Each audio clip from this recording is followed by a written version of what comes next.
Hello guys, in today's video I'm gonna show you how to fix uh,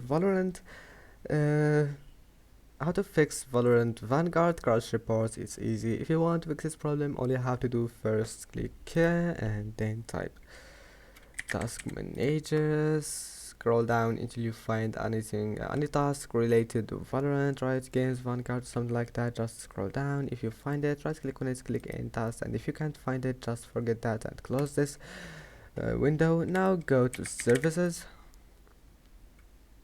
scroll down and then go to VGC, right click on VGC, go to properties, and then here we'll find startup type, make it automatic, and then click start.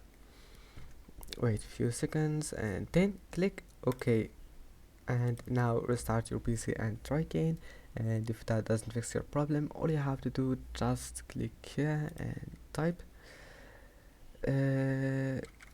apps and features,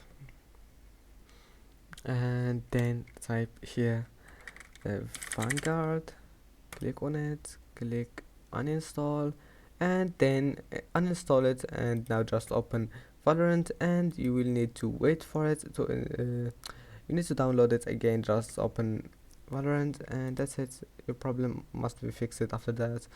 And that's it for today's video. Don't forget to like and subscribe, and thank you for watching this video until the end, and see you in the next video.